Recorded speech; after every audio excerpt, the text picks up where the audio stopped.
Assalomu alaykum, hurmatli tinglovchilar. Bugungi darsimiz mavzusi Adib Ahmad Yugnaki. Rejamiz quyidagicha. Adib Ahmad turkiy didaktik adabiyotning yirik namoyandasi. Ikkinchisi Hibat Laqoyiq axloqiy ta'limiy asar. Sizga yaxshi ma'lumki, Ahmad Yugnaki haqida ma'lumotlar juda kam. Borlaridan ham shoirning hayoti va ijodi to'g'risida to'liq ma'lumotga ega bo'lish qiyin. Ahmad Yugnaki haqidagi dastlabki ma'lumot Hazrat Alisher Navoiyning Nasoimul Muhabbat asarida keltirilgan. Navoiy bobomiz Adib Ahmad Yugnaki haqida quyidagicha yozadi. Adib Ahmad ham turk eliydin ermish. Demak, ko'rinib turibdiki, jumladan Ahmad Yugnakining turkiy ijodkor ekanligi haqidagi ma'lumotga alohida e'tibor qaratmoqda. Shuningdek, bobomiz Adib Ahmad Yugnakining o'z davridagi mashhur shoirlardan biri ekanligini ham alohida e'tirof etish bilan birgalikda uning ijod namunalari o'sha davrda yashagan turkiylar orasida keng yoyilganligi va katta shuhratga ega bo'lganligi haqida ham ma'lumot berib o'tadi. Bundan keyingi ma'lumot Navoiy hazratlarining Munshoot nomli asarida keltiriladi. Bu asar sizga yaxshi ma'lumki, Alisher Navoiyning hayotlik davrida yozgan maktublaridan iborat. Alisher Navoiy Badiiy Mirzoga yozgan maktublaridan birida ham aynan Adib Ahmad nomini tilga oladi va uning bir to'rtligini keltiradi. To'rtlik quyidagicha: Atodan xato kelsa ko'rma xato, savob bil xato dog'i qilsa ato, atoning xatosini bilgil savob, seni 100 balodan qutqarg'ay xudo. Ko'rinib turibdiki, mazkur to'rtlik pand nasihat ruhida yozilgan. Bu to'rtlikka murojaat qilishdan asosiy maqsad Husayn Boyqaro va uning bosh farzandi Badiiy Mirzo o'rtasidagi munosabat buzilgandan keyin Navoiy ular o'rtasiga tushib, ularni yarashtirishga harakat qilgan va mazkur maktubni yozgan. Maktubda aynan shu mazmundagi pand nasihat ruhidagi Adib Ahmadning to'rtligiga murojaat qilgan. Keyingi ma'lumotni biz mashhur 20-asrning adabiyotshunoslaridan biri bo'lgan Fitrat ijodida kuzatamiz. Fitrat ham Adib Ahmad ijodiga alohida bir e'tirof bilan qaraydi. Uning turkiy ijodkor ekanligi hamda uning Hibat Laqoyiq nomli asarini juda yuksak bir baholab qayd etadi. Undan keyingi ma'lumot 20-asrning boshlarida yashagan ijodkor Po'latjon domla Qayyumiyning Taskira-yu Qayyumiy asarida keltiriladi. Po'latjon domla Hibat Laqoyiqni didaktik asar ekanligiga alohida e'tibor qaratib, Ahmad Yugnakiyni Farg'ona vodiysida yashaganligiga alohida e'tibor qaratadi. Endi shu o'rinda bir masalaga alohida to'xtalish lozim. Ahmad Yugnakiyning tug'ilgan joyi masalasi ilmda o'ziga xos bir bahs munozaralarga ega. Hibatul Haqoiq asari bilan maxsus shug'ullangan tilshunos olim Qozoqboy Mahmudov aynan Yugnak shahri hozirgi Turkiston shahri atrofida joylashgan degan bir ma'lumotlarni keltiradi. Akademik Bartolt esa aynan bu shaharni Samarqand atrofida joylashgan degan ma'lumotlarni keltirib o'tgan. Ko'rdikki, Fitrat domla aynan Farg'ona vodiysida joylashgan degan ma'lumotlarga to'xtalgan. Endi asarni o'ziga keladigan bo'lsak, asarning bugungi kunda 5 ta qo'lyozma nusxasi mavjud.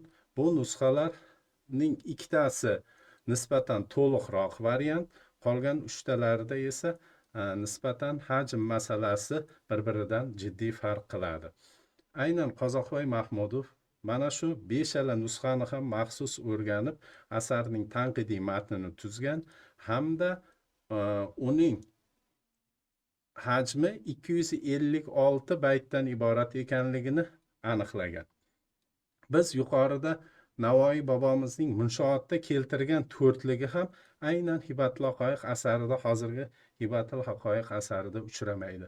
Bundan shunday xulosa kelib chiqadiki, demak, haqiqatdan ham Navoiyning qo'lidagi nusxa nisbatan hozirgi nusxalarga nisbatan to'liqroq bir nusxa bo'lgan degan bir to'xtamga kelishga asos bo'la oladi. Endi asar haqida gapiradigan bo'lsak, asar 14 bobdan iborat.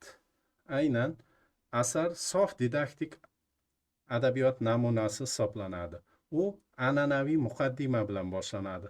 Ma'lumki, turkiylar islomni qabul qilgandan keyin adabiyotda an'anaviy muqaddima degan bir yo'nalish paydo bo'ldi. Bunga ko'ra dastlab muallif asarni hamd qismi bilan boshlaydi. Bu hamd o'ziga xos bo'lgan ijodkorning shukronaligi hisoblanadi. Chunki bu bo'limda aynan yaratganga bo'lgan murojaat, unga bo'lgan shukronalik hissa haqidagi baytlar o'z aksini topadi. Undan keyingi bo'lim nat hisoblanadi. Natda aynan payg'ambarimiz Muhammad alayhissalomning maqtovi keltiriladi. Keyin asar bag'ishlangan shaxs Dodspoq Solorbekning maqtovi ketadi va kitobning oxirgisi 4-bo'limida kitobning yozilish sababi haqidagi qismlar beriladi.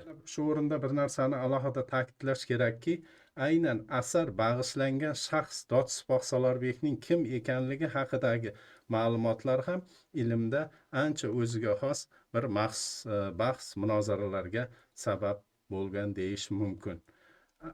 Dodspoq Solorbekni maxsus o'rgangan, buni kim ekanligini aniqlashga harakat qilgan olimlardan biri bu Fitrat hisoblanadi. Fitrat uning Farg'ona hukmdorlaridan biri ekanligini aniqlashga harakat qiladi. Ilmda bu Fitratning asarlarida bu keltirib o'tilgan. Lekin aynan Dodspoq Solorbek haqida ham, uning qaysi hududda yashaganligi haqida ham to'liq bir aniq ma'lumotlar hozircha topilgan emas. Asarning bevosita o'ziga o'tadigan bo'lsak, asarning asosiy qismining birinchi bobi ilmning manfaati va jaholatning zarari haqida deb nomlanadi.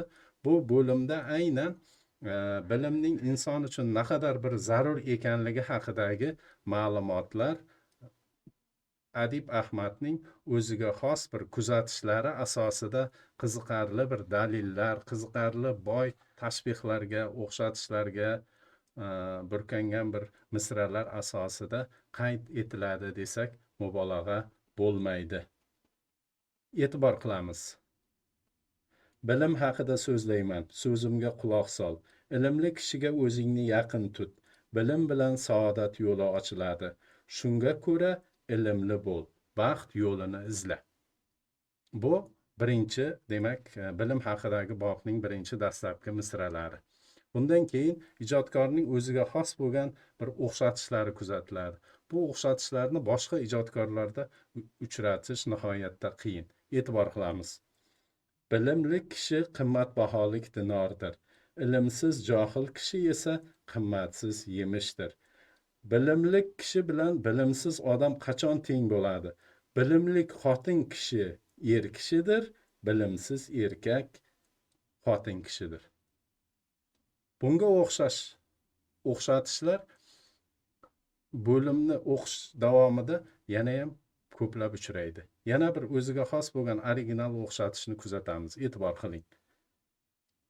Ilmsiz iliksiz so'ngak kabi bo'shdir. Iliksiz so'ngakka esa qo'l urilmaydi. Ilmli kishilarning nomi mashhur bo'ldi. Bilimsiz kishilar esa tiriklayin o'ldi hisob. Bu unga ko'rgulikdir. Demak, e'tibor qiling. Ilik ma'lumki inson suyagining ichidagi maxsus suyuqlik.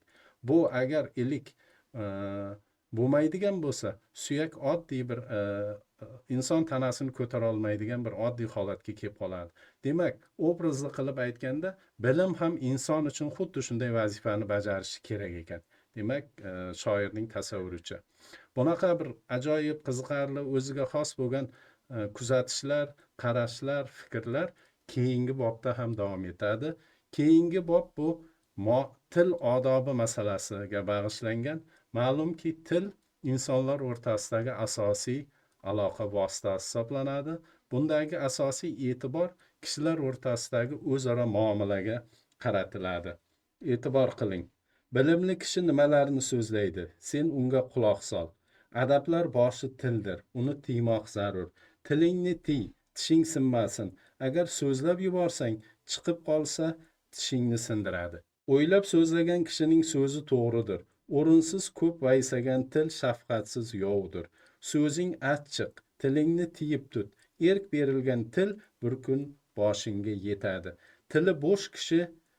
Tili bo'sh zahar kishining aqli yetuk bo'ladimi?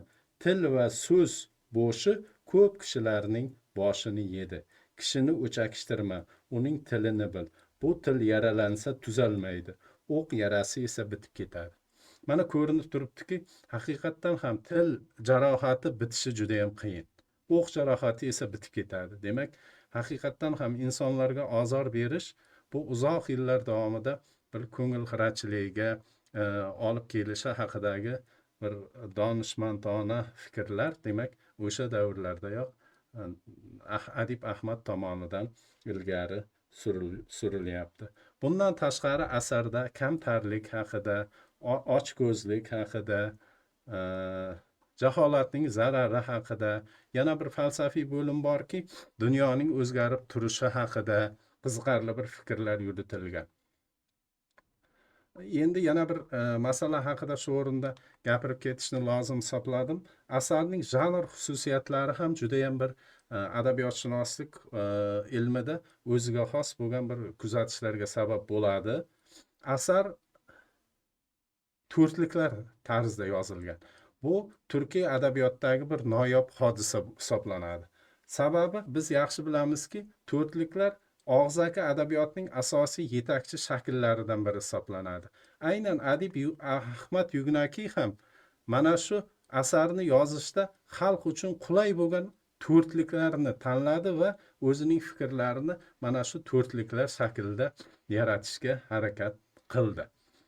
Bundan tashqari asarning an'anaviy muqaddimadan iborat bo'lgan kirish qismi ham qofiyalanishi xuddi g'azallarning qofiyalanishiga o'xshaydi. Ya'ni juft misralar o'zaro, har bir baytning juft misralari o'zaro qofiyadosh bo'ladi, toq misralar ochiq qoladi. Bu Adib Ahmad g'azalning dastlabki kurtaklari, belgilari Adib Ahmad ijodida uchraydi degan bir qarashlarni yuzaga kelishiga sabab bo'lgan. Ayniqsa bu fikrimizning dalili sifatida keltirish mumkinki, bu kitobning yozilish sababi haqidagi bo'limni keltirishimiz mumkin. Aynan mana shu bo'limda g'azallarning yakpora turiga xos bo'lgan xususiyatlar ham kuzatiladi. To'g'ri, bularni biz to'liq g'azal janri talablariga javob bera oladi deyishimiz qiyin, lekin yakpora g'azalga o'xshash belgilar, ayniqsa undagi qofiyalanish tizimi aynan o'zbek adabiyotida g'azalning 12-asrda paydo bo'la boshlaganligi haqida bir fikr yuritishga asos bo'ladi degan bir xulosalarga sabab bo'ladi deyishimiz mumkin. Xulosa sifatida shuni aytish mumkinki, Adib Ahmad Yugnakining Hibatul Haqoiq asari turkiy didaktik adabiyot tarixida o'ziga xos o'ringa ega. Adib Ahmad Yugnaki bu asari orqali kishilarni bilimli bo'lishga, to'g'ri so'zlashga, adolatli bo'lishga, ochko'z bo'lmaslikka, kamtar bo'lishga chaqiradi.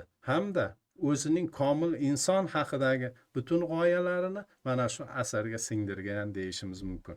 E'tiboringiz uchun rahmat. Keyingi mavzularda ko'rishguncha.